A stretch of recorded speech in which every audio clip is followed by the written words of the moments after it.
Ignazio Corrà se Certo. l'onorevole Corrà voleva Anche dire perché ci qualcosa. sono dei progetti piuttosto ambiziosi, ho sentito qualcosa, magari ci può dire.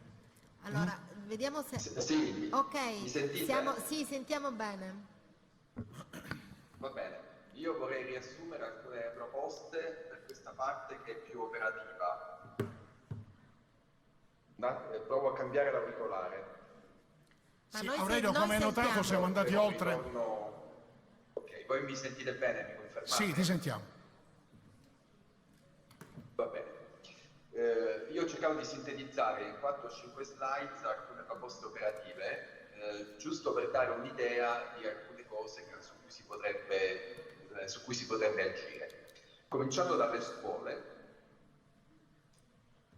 Le scuole potrebbero dedicare almeno le attività didattiche di 3 giorni scolastici, identificando delle date chiave, il 26 settembre come oggi, il 21 febbraio che è la giornata internazionale della lingua madre e il 21 maggio che è la giornata mondiale per la diversità culturale. Una quarta data potrebbe essere il 15 maggio che è l'anniversario dello Statuto siciliano e intorno al 15 maggio si potrebbe anzi pensare di organizzare, almeno in via di fatto, una settimana della cultura siciliana. Dico questo perché a volte le date hanno un valore simbolico importante e noi potremmo fare già leva su queste date, che sono delle ricorrenze, proprio per cominciare a fare delle attività indipendentemente dagli sviluppi della legge regionale di cui abbiamo già parlato.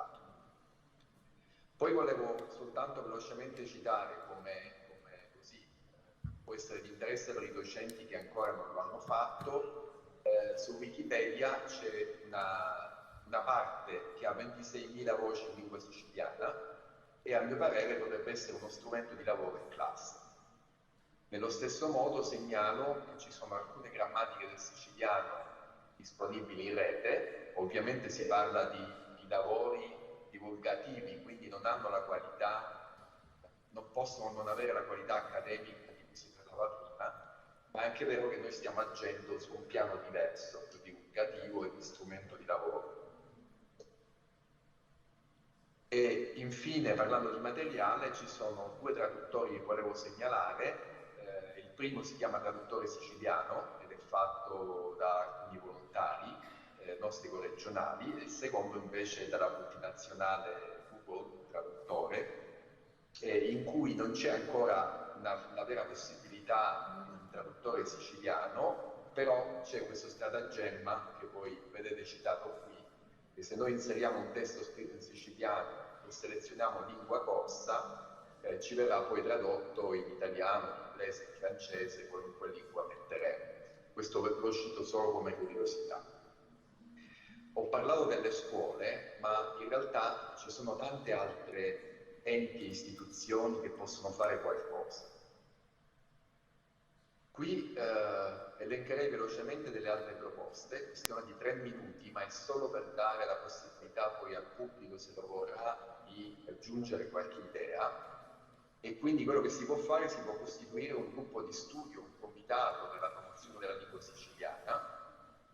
Si può istituire, come ho detto prima, la settimana della cultura siciliana vicino al 15 maggio, data dello statuto. Si può avviare una cooperazione con enti e associazioni che sia in Italia che fuori Italia, io prima avevo parlato anche delle associazioni negli Stati Uniti, associazioni che studiano e promuovono il patrimonio siciliano, e si può promuovere la collaborazione con esponenti politici, anche al fine di vedere se è possibile emendare la famosa legge in cui il siciliano è stato escluso e nella quale invece c'è il sardo e c'è il friulano, oltre che altre lingue. E abbiamo già parlato della possibilità di sostenere la piena applicazione di questa legge regionale che prevede l'insegnamento nelle scuole.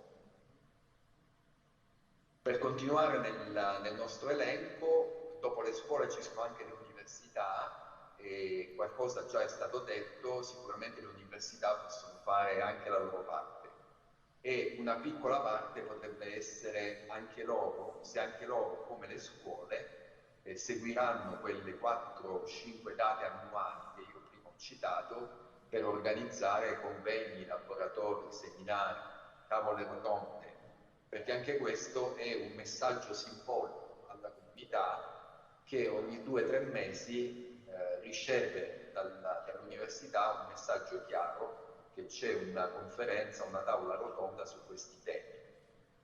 Bisogna riavviare il dibattito nelle scuole ma anche nelle università. L'altro punto è che si può promuovere presso i principali partiti e movimenti politici attivi in Sicilia tutti questi temi di cui stiamo parlando oggi.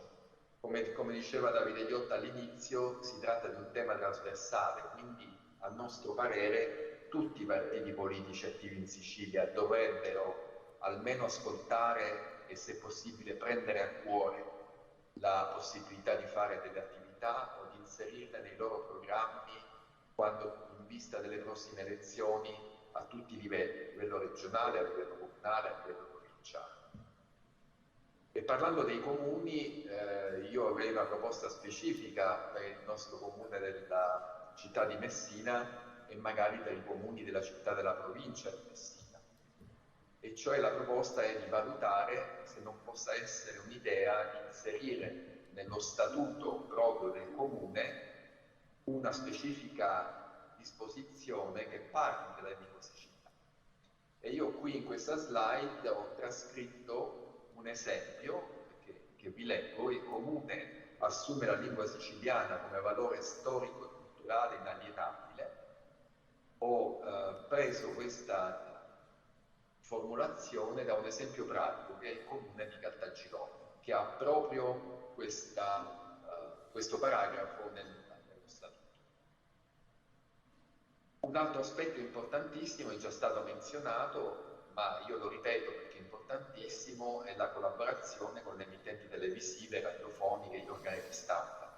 Pensate a quello che potrebbe essere una rubrica mensile in cui ci sia un articolo in siciliano, oppure immaginiamo un'intervista in siciliano, per esempio a immigrati o figli di immigrati di altri paesi che si lasciano intervistare nella lingua primaria.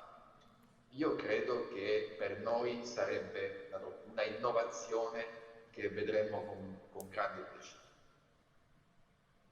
Continuo la lista e sono qui alla fine per parlare, quasi ovvio, della presenza su internet e sui social media. E qui mi appello alle giovani generazioni, agli studenti che hanno particolare familiarità con questi mezzi. Abbiamo detto che la lingua siciliana va usata quindi anche su internet, sui social media. Più la usiamo, più circola, più ci rendiamo conto della sua forza vitale. E infine menzionerei anche la possibilità di accedere ai fondi europei. Abbiamo visto come alcune delle cose, anche oggi stesso, no? Alcuni dei video che sono stati prodotti con l'aiuto di fondi europei, probabilmente si può fare di più in questo senso, che si possono utilizzare meglio questi fondi europei o si può dare maggiore pubblicità ad essi per un uso più vasto. Quindi per il momento mi fermo qui, la lista sarebbe in realtà molto più lunga. Io, come dicevo a Davide, avevo preparato un piano di azione di oltre 60 pagine, quindi qui ho soltanto provato a sintetizzare alcuni punti per dare un'idea di come potrebbe essere fatto un piano di azione. Ed è stata opportuna la tua sintesi, ed è stata opportuna. Grazie al dottor Aurelio Latorre. Allora, in conclusione, sentiamo, appunto, aveva delle proposte. Sì, io so che c'è fermento, c'è sempre fermento, ma se ci dà una chicca, una sintesi, e poi andiamo. Guarda, Davide, e poi andiamo insieme in qualche altro posto. In realtà io sarei dovuto andare via prima oggi perché c'ho tanto è stato interessante, infatti vi voglio ringraziare tutti per gli interventi che davvero per me è stato non solo un onore partecipare in quanto relatore, ma di grandissimo interesse ascoltare le cose che hanno detto tutti e che condivido in larghissima parte, così come le proposte fatte adesso al dottor Latorre sono cose su cui Ci lavoreremo. che condivido pienamente e su cui stiamo cercando di lavorare. Io sono convinto che si può fare soprattutto che il passaggio principale sta proprio sulle nuove generazioni, quindi l'investimento sulla scuola, l'investimento dal punto di vista dell'istruzione non soltanto come lingua ma proprio come cultura, tradizione e storia. Perché, e questo si collega all'intervento della dottoressa Castiglione, dal punto di vista, è vero che noi siciliani siamo stati relegati a periferia, come abbiamo più detto, e c'è stato inculcato questa sorta di senso di vergogna, però è anche vero che se giriamo un attimino il libro dall'altra parte noi tendiamo poi ad esaltarci, quindi ci stiamo un attimo a tornare ai tempi di Ruggero II e far diventare il Regno di Sicilia tutto il sud Italia, parte della Libia, la Tunisia, pezzi di Grecia e pezzi di Albania, e dire che sono tutti figli della nostra cultura, però ci basterebbe almeno limitarla alla regione Isola Sicilia più isole minori e almeno fare in modo che questo venga tutelato bene. Iniziativa concreta.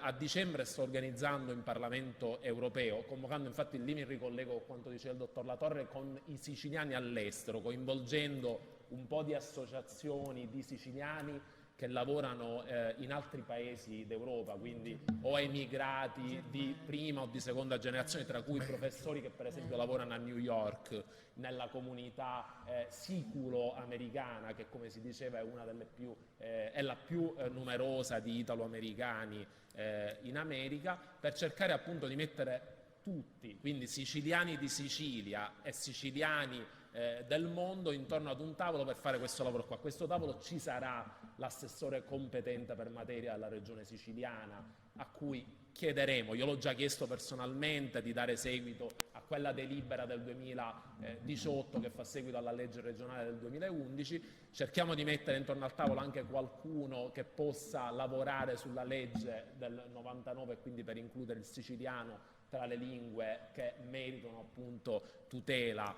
perché è assurdo che non lo sia. E del resto io faccio sempre questa considerazione con i 6 colleghi maltesi che ho in Parlamento europeo. Come una isola di Sicilia, geograficamente Malta è un'isola siciliana e storicamente è stata un'isola siciliana finché nello stesso periodo in cui agli esuli albanesi sono stati dati delle terre, agli esuli da Gerusalemme invasa da Rodi, invasa dai turchi, è stata data l'isola di Malta, che era comunque ancora un feudo siciliano. Ha preso un'altra strada, ha preso la strada poi del protettorato inglese, della colonia e poi dell'indipendenza. Oggi i miei 6 colleghi maltesi, di cui uno è presidente del Parlamento europeo, Roberta Metsola, intervengono in maltese con tutta la tutela, con tutte le traduzioni, con tutta la salvaguardia e con tutto quello che gli consente a 300-400 mila persone, perché non credo che siano più di tanto le persone che parlano il maltese, di garantire lunga vita alla loro tradizione, che non sarebbe niente di troppo diverso rispetto al lampedusano o al pantesco. Quindi da quella piccola esperienza che io in Parlamento europeo vivo ogni giorno, cerchiamo di lavorare almeno per la nostra grande isola, il nostro vecchio regno, vecchio emirato e vecchia grande tradizione possa essere salvaguardata. Grazie.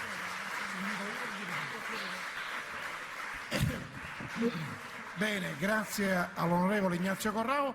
E adesso tutti siete invitati a percorrere circa 850 metri, 11 minuti a piedi, per recarci al presidio Slow Food, ristorante Casa e Putia, che è stato prevista una degustazione di prodotti tipici siciliani che saranno descritti, presentati rigorosamente in siciliano. Per cui Ignazio, non puoi mancare, a Venere pure tu. A Venere pure tu. Grazie a tutti e grazie a Rosaria Brancato. Grazie ad Aurelio.